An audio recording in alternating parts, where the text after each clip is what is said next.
The unauthorized use of video or audio recordings during this performance is strictly prohibited. Lastly, if you do need to leave, please do so between pieces or during the applause. Thank you and enjoy the performance. Could we get lights back up just a little bit? Thank you so much. Hey everybody, I can't quite see you out there. Oh, there you are. Thanks for coming on this storm-ravaged night we're having. I appreciate it. My name is Nick Norwood. I'm the director of the Carson McCullers Center for Writers and Musicians, and I'm also a professor of creative writing here at Columbus State. We're glad to see you here. I want to tell you before we go any further that we have an event happening at the Smith McCullers House, Carson McCullers' childhood home in Midtown Columbus, 1519 Stark Avenue, 1 week from right now, that is at 6 p.m. next Wednesday night. Two award-winning poets who teach at Auburn, Rose McClarney and her husband Justin Gardner, are going to be here. That's going to be in the back garden of the McCullers house. Hopefully the weather will be better than it is tonight. But we have a party tent. There will be refreshments served at that event. There'll be copies of Rose and Justin's books for sale, so hope you can make that. This is this year's last edition of the David Diamond Reading and Recital Series, named in honor of Carson McCullers' close friend, world-renowned composer David Diamond. The David Diamond Reading and Recital Series pairs a Columbus State University creative writing student with a soloist or small ensemble from the Schwab School of Music for a reading of original work by the writer and a performance of repertorial pieces by the musicians. Tonight's performance, CSU creative writing student Rico Mora will be reading original prose. CSU Schwab School of Music Saxophone Studio's Requiem Quartet featuring Xavier Martinez, soprano saxophone, Nathan Johnston, alto saxophone, Maddox Talent, tenor saxophone, and Adonis Diaz Romero, baritone saxophone, will be performing. Okay, the order of events. The Requiem Quartet will perform 2 short pieces, and then Rico Mora will take the stage and read from his work. Then the Requiem Quartet will return to the stage to close out the show with 2 more short pieces. So, without further ado, please welcome Requiem Quartet.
studio.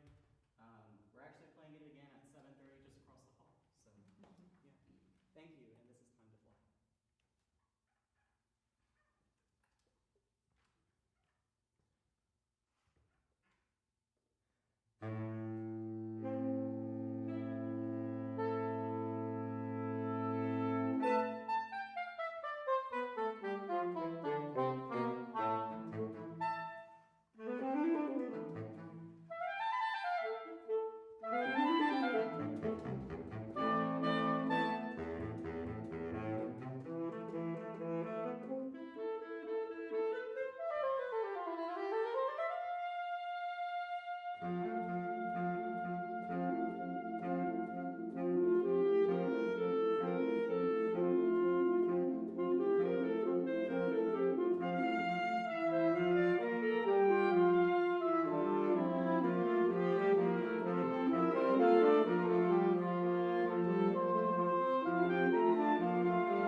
I think the world is ending today.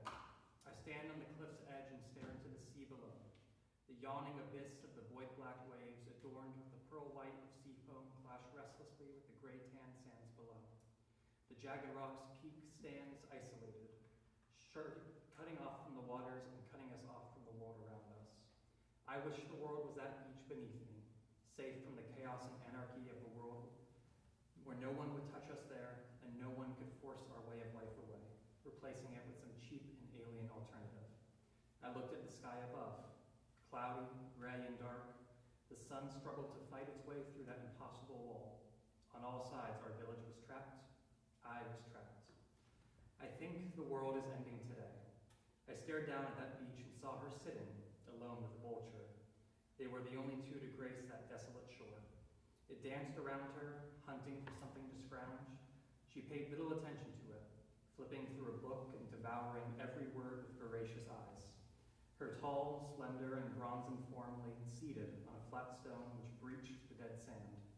Long black hair was hidden behind a forest green shawl. She always dressed so simply. She hated others perceiving her. She wanted to be a nobody, a quiet figure in the peripheries of everyone's vision. Yet her stunning grace prevented this. She was the most beautiful girl to grace our village in years, or so the others said. She was the eldest's daughter. She had power at her fingertips. A word from her could influence others as if she had bewitched them.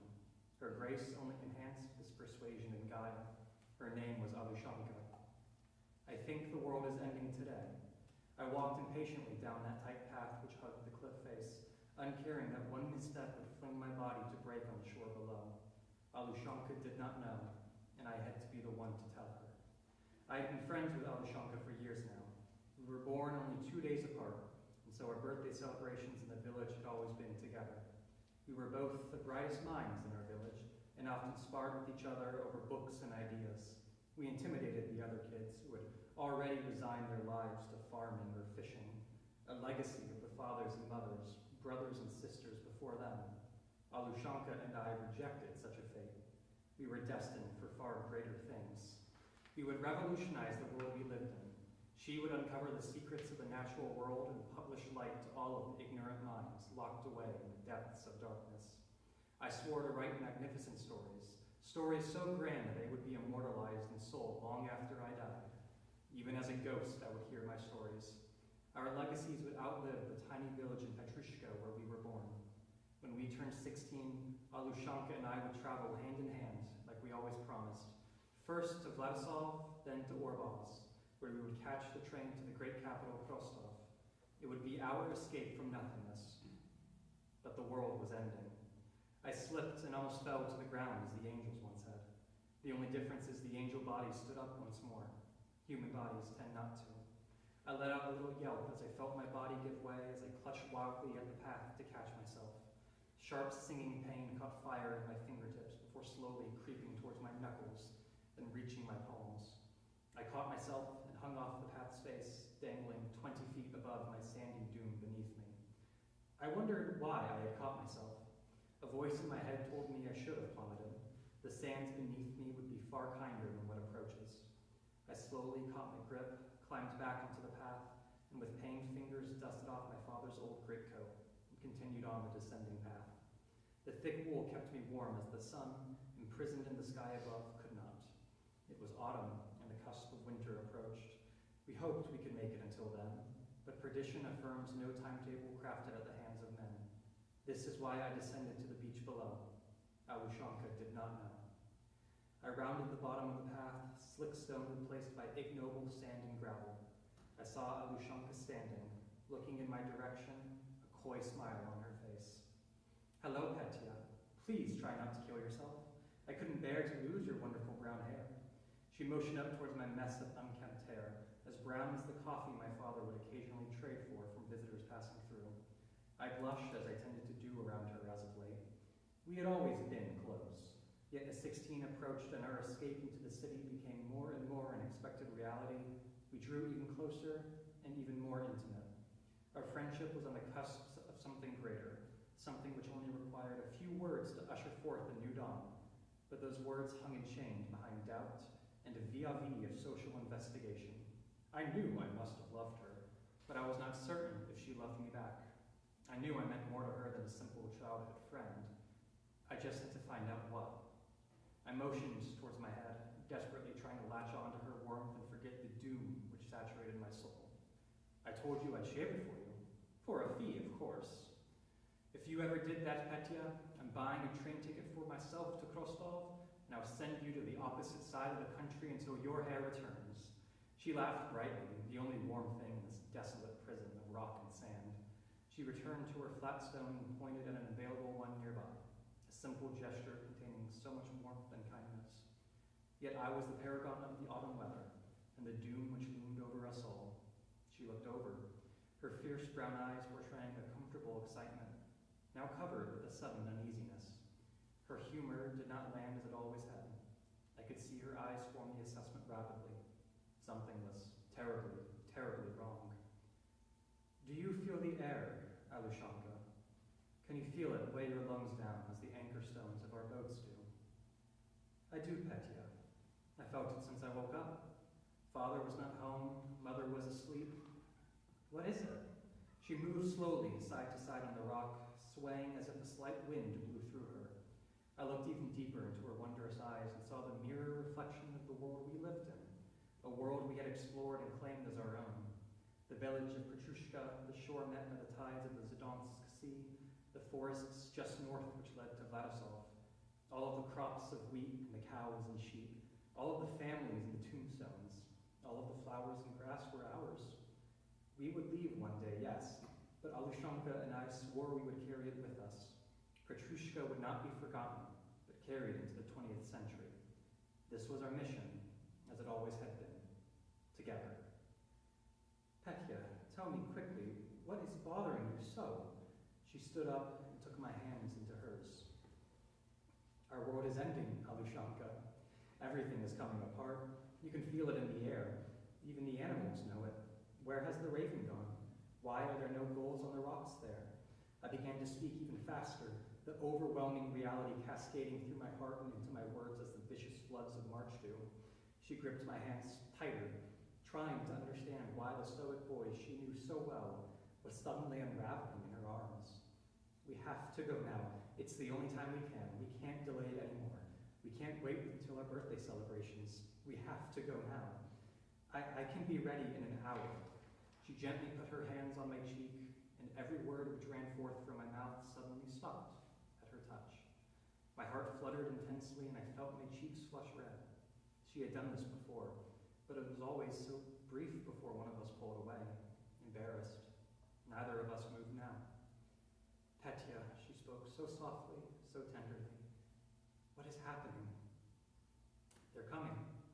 Artemir's army. They slaughtered our troops at Kabinsk. The words felt like stone bricks dropping from the heavens.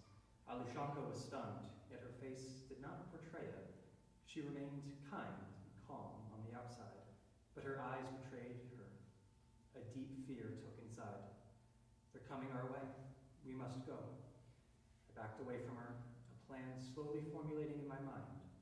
She just stood, as beautiful as a statue from the ancients, chiseled to perfection, divine inspiration.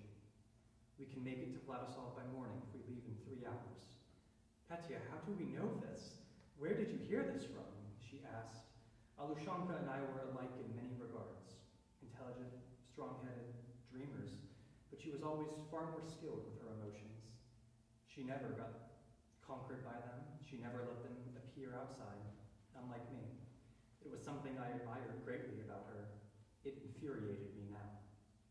Krasnov returned. He was with the 6th Army at Kabinsk. The Olgas found him just outside their farm. He was bloody and his uniform was torn to shreds. A bayonet had stabbed him 3 times. Does my father know? Yes, they immediately went to him. He apparently called the rest of the elders, I answered, the gravity of the situation calling me below. They haven't left the meeting hall since this morning. They've been there for 3 hours. That alone means we must go.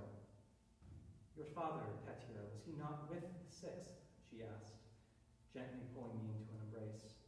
She had predicted my answer. It was not one I wanted to give. He was all I managed to say. Alushanka pulled me close, my head against her chest. Her arms tightened around me, trying to make me feel the comfort of the care she sought to impart, but nothing could change my grief and fear except distance. Yet even I betrayed myself, for as much as I wanted to run away with her from this beach, from this world we lived in, I dared not move from that embrace. We stood there alone for a long moment, feeling the beats of the other's heart. Her breathing was steady and slow, much like the lapping of the waves behind us against the stones. Mine was anything but, quick, shaky, uncertain. She pulled away, but kept her hands on my shoulders. Let me go find my father. Let me talk with him. I'll meet you in an hour, right at the cliff face. Be safe, darling. She was gone in an instant, and I was left alone on that beach. I watched as she ran up the tiny pathway.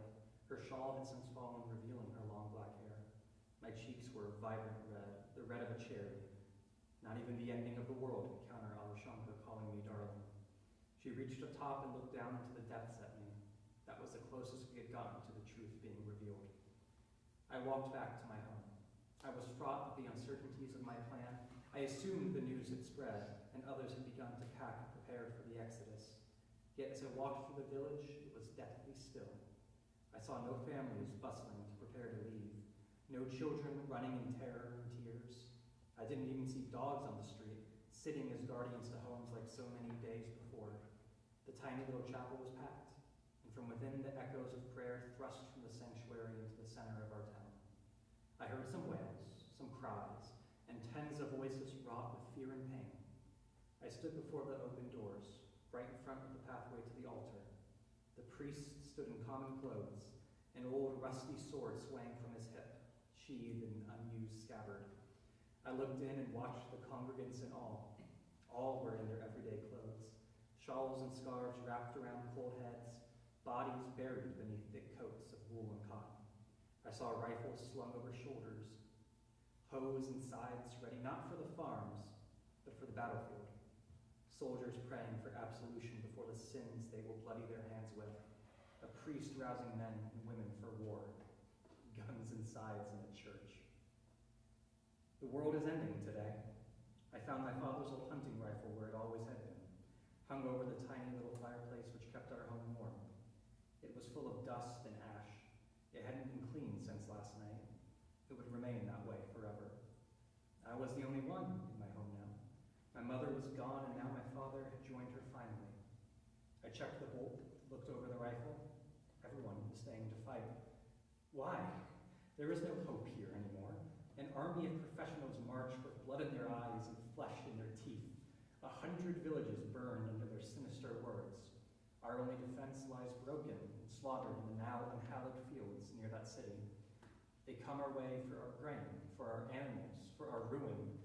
The sound of the bullets sliding into the bolt, rechambered deep into the magazine with another rang, sharp in the silent house. I refused to be just another victim of Artemir's brutality. This village may become an unhallowed ground of death and broken bodies, but Alushanka and I's will not be counted among them. The church bells rang, and soon the village was aflurry with motion and movement. Families rushed home to prepare, their hearts sufficiently invigorated with the holy mission. I finished my preparations. Cheeses, breads, and whatever other food I had was carefully wrapped in cloth and thrown into a large satchel. My only pen and 1 or 2 journals I had collected over the years were thrown in. I found the extra rounds my father had hidden away long ago, once forgotten but now desperately needed. I looked over the empty house for the last time. My preparations concluded. 15 years I had lived in this house. 1 with my mother, 14 with my father, the final years alone. None of us would now return. The house would not gather dust. Evil men may stay here for a moment before they burn it all to the ground. The ones who loved it have already gone. There is no place for a home during the end of the world. I walked to the woods in a slow imitation of our escape tonight. Alushanka, still with her father, no doubt explaining our mission to him. He knew about the plan. We had told him when we were younger. He loved it. He always told Alushanka she was destined for great things our village couldn't provide. She had to escape. If only time allowed us to escape when we were ready, but I guess we don't get such privileges. Standing at the woodline, my back to impending desolation, the desert of thick trees and frozen dirt before me. My rifle felt heavy over my shoulder. Was this the right thing to do? Abandoning my village, my friends I had known for so long? How were the Olgas supposed to fight with their weary knees and shaky hands? They couldn't hold a ladle, let alone a gun. Should I stay? Should I stay and fight? Why would I? The only one I would fight for is coming with me. As a child, I was always so scared of what my future would look like. If I would be trapped in this village forever and live out my adult life as just another farmer or blacksmith. Then I started to write. My father taught me how when I was young, and I wrote everything I could. Alushanka loved it. I would always write for her and for no one else. She would tell me wonderful stories of scientists of history past, and I would write about them. When we first formulated our plan, it was nothing more than childish delusion. Now, though, it was the only future I wanted. It was the only future I could have. For years, I fell asleep at night and labored in the fields with my father, dreaming of that escape. How could I reject it now? The only thing that awaited this village was destruction, was fire raining from the skies, was death clawing from the ground. Why would anybody stay and fight it? Alushanka wouldn't. Neither would I. We would escape together. A vulture flew overhead. Its large dark wings stood out against the pale gray sky. It circled overhead before landing on the ground before me, standing in between the village and I. It was a massive creature, black wings over a pale brown body with piercing yellow and orange eyes, capped with white feathers, like torches in darkness. It was a beautiful, beautiful thing. I recognized it now as the same vulture on the beach with Alushanka. I hadn't given it much thought then, but now, as I watched it pace the frozen ground searching for scrap, did I recognize just how awful it was. It looked up and stared directly into my eyes. It could feel the doom in the air as well. It was waiting for a meal. Furious at the bird's perceived arrogance, I unslung my rifle and approached it. I shouted and waved at it, trying my best to scare it off. The bird just stood motionless and stared. I aimed my rifle at it, hoping in my heart that would be enough to scare it off. I was not a killer. I could not kill this bird, and I certainly could not kill a man. I think this creature recognized this, and it defied me. It stepped forward. The crack of a gunshot rang in my ears. I recoiled back and watched the vulture fly away into the air. I looked around me to find the source of the gunshot.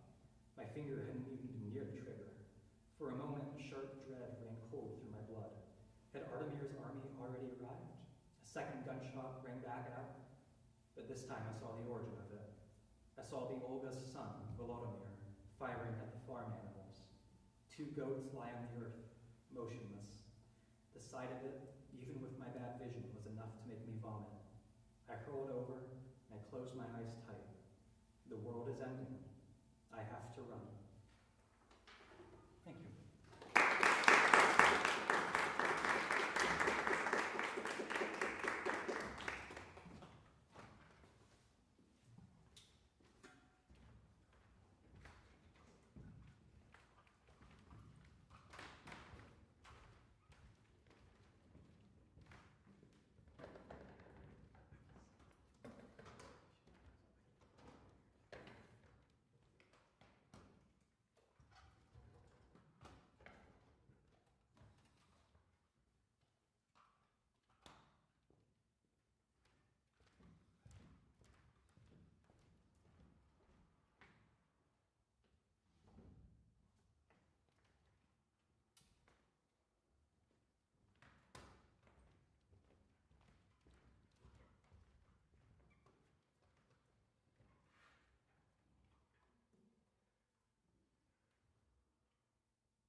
Jackrabbit by a current junior at Hope High School, I believe.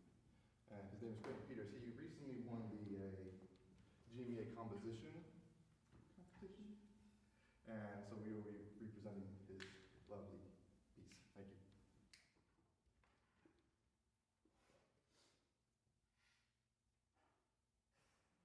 you.